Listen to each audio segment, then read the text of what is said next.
At first, it seemed like a clerical delay, an update missing here, a confirmation not yet received there. Allied reconnaissance flights returned with incomplete observations. Columns had been sighted at dawn, but by midday, their positions no longer matched projections. Forward observers reported dust clouds, engine noise, movement, yet could not fix exact coordinates. Something was advancing, but no one could draw it clearly on the map.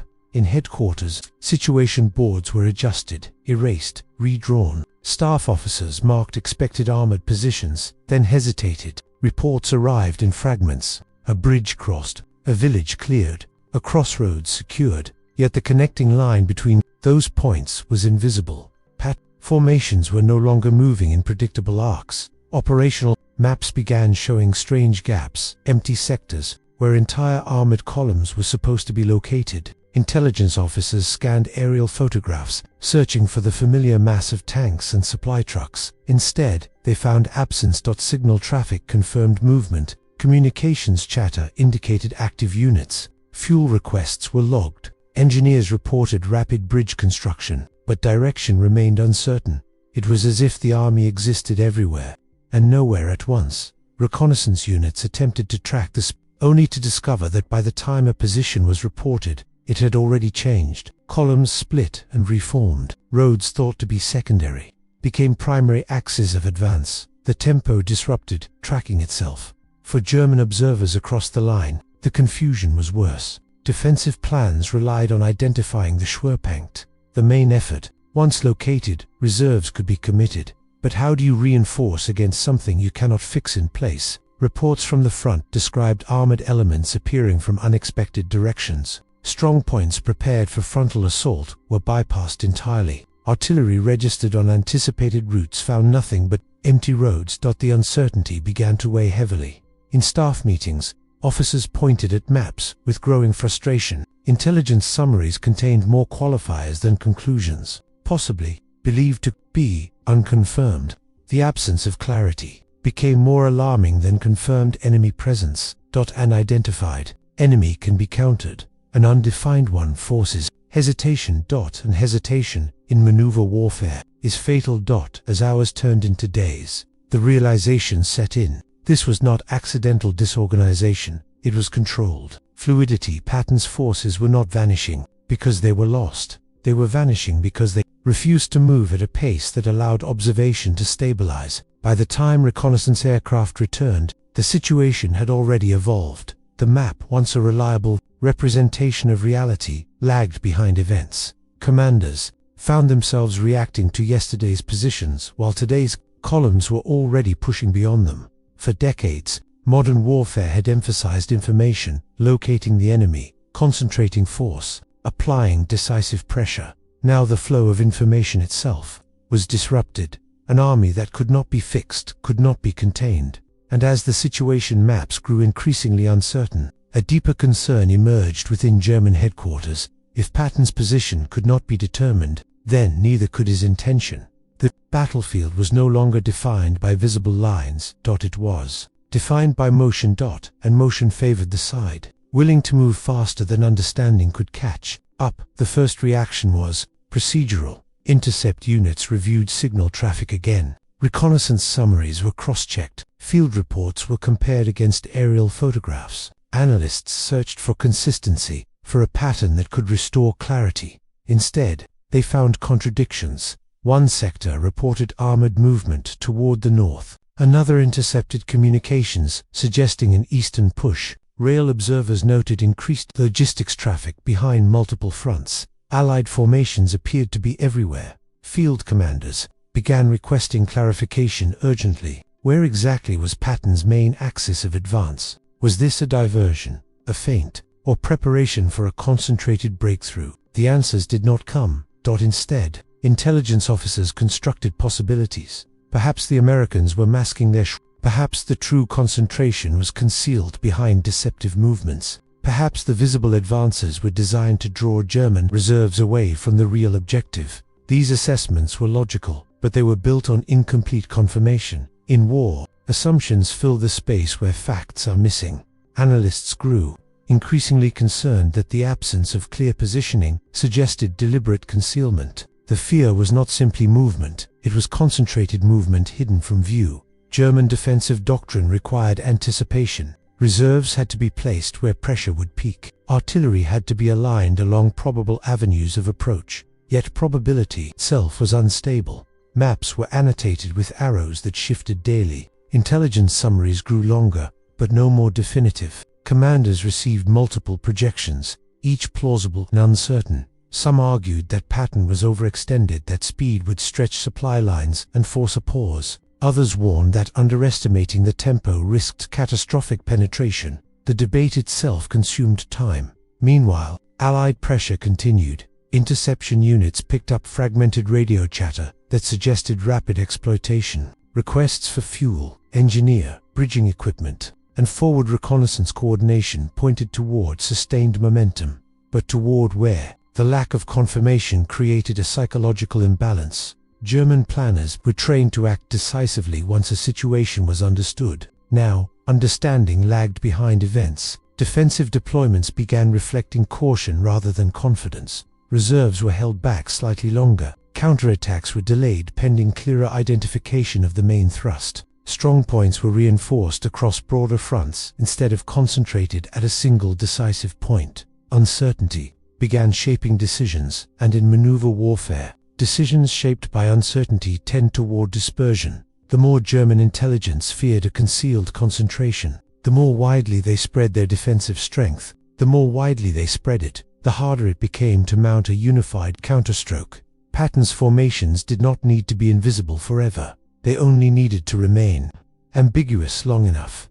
In headquarters, officers stared at evolving situation maps and recognized a troubling pattern. They were reacting to hypotheses rather than confirmed movements. The enemy's speed had forced intelligence into prediction instead of observation. And prediction, under pressure, becomes fragile as night fell over the front. One conclusion quietly gained traction within German intelligence circles. The greatest threat was no longer the confirmed sighting of Allied armor. It was the possibility that the real blow had not yet been seen. Decisions had to be made. With incomplete clarity about Patton's axis of advance, German headquarters leaned on probability. Analysts identified the most likely corridors, major roads, river crossings, terrain favorable for armor. These were the routes any rational commander would choose. Reserves were deployed. Accordingly, panzer units were redirected toward anticipated breakthrough zones. Anti-tank guns were concentrated along predictable avenues. Artillery batteries recalibrated their fire plans to cover the expected assault sectors. Fortifications in these corridors were reinforced with urgency. Engineers strengthened defensive belts. Minefields were expanded. Communication trenches were extended. Field commanders prepared for a heavy frontal engagement, but the front remained quiet. Reconnaissance in those reinforced sectors reported little activity. Occasional probing attacks occurred, enough to confirm presence, but not enough to justify the scale of preparation. Still, German command hesitated to withdraw reinforcements. The silence itself seemed suspicious. Meanwhile, logistical routes behind these anticipated sectors were guarded heavily. Bridges were fortified against sabotage. Supply convoys were rerouted defensively. Fuel depots were protected from expected armored thrusts. Threats that never materialized consumed manpower and attention. Elsewhere, however, movement was accelerating. Patton's columns exploited secondary roads, bypassed strongpoints, and advanced through sectors judged less likely for major operations. The real pressure built in areas considered operationally inconvenient. Terrain not favored by pre-war planning assumptions. Reports from these quieter sectors began shifting tone. What had been described as limited contact became sustained engagement. Units requested reinforcement. Communications indicated increasing Allied presence where German strength had been thinned to support probable fronts. But recognition lagged. Headquarters invested too much confidence in its projections. To acknowledge error required redistributing reserves once more, a complex process. Under air pressure and stretched logistics, by the time clarity emerged, adjustment became costly. Panzer units redeploying from reinforced corridors faced delays. Supply columns encountered congestion. Artillery realignment required time that the battlefield no longer offered. Positions were not weak in isolation. They were misaligned in relation to the true axis of advance. Patton's maneuver did not necessarily overwhelm every defensive point through brute force. Instead, it rendered carefully prepared positions strategically irrelevant. Strong fortifications guarded empty roads. Meanwhile, real pressure fractured thinner lines elsewhere. The misplacement was not the result of incompetence, it was the result of reacting to uncertainty with assumptions that proved slightly but decisively wrong in maneuver warfare. Slight miscalculations magnify rapidly. A reserve positioned 10 kilometers too far from the decisive point becomes ineffective. A delay of hours in redeployment becomes a lost opportunity. A fortified corridor without enemy contact becomes a symbol of misplaced expectation. As German commanders finally recognized the true direction of movement, urgency replaced caution. Orders were issued to shift formations. Defensive lines were adjusted hastily, but the enemy had already exploited the gap created by earlier assumptions. The realization was stark. The defenses were not broken, they were out of position, and in modern mobile warfare, being out of position is often indistinguishable from defeat. Night did not bring stability, it brought acceleration. Under cover of darkness, Patton's forward elements pushed through secondary routes. Crossing terrain German planners had considered unlikely for a major armored thrust. Engineers worked without pause. Recon units moved ahead of the main columns, marking paths, identifying weak seams. By dawn, the battlefield no longer matched the previous evening's map. Patton's forces reappeared where least expected. German outposts reported armored formations emerging from directions previously assessed as secure. Communications lines were disrupted. Road junctions once considered rear area assets were suddenly contested. The speed was disorienting. Key road networks fell rapidly, not through prolonged siege, but through maneuver. Rather than attacking fortified strongpoints head-on, Allied columns bypassed them, severing their connection to supply and reinforcement. Isolated positions faced a grim choice: hold ground without support or withdraw under pressure. Supply hubs were seized before defensive layers could reorganize. Fuel depots, communication centers, and transport crossroads changed hands within hours. The effect was disproportionate to the size of the engagement. The entire defensive structures began collapsing without direct confrontation. Strategies designed to withstand frontal assault found themselves strategically irrelevant. Units that had prepared for heavy fighting discovered the main force had slipped past them. What had been a coherent defensive line the previous night now appeared fragmented. In headquarters, situation maps were redrawn repeatedly. Staff officers erased sectors, shifted arrows, and recalculated defensive depth. New contact reports arrived faster than they could be integrated. The front was not gradually pushed back, it was rewritten. Officers studying the updated boards understood the implications immediately. The operational balance had shifted not through a single overwhelming clash, but through the cumulative effect of deception and tempo. German commanders had reinforced their expected corridors. Patton had advanced through neglected ones. The psychological impact was immediate. Confidence in earlier assessments weakened.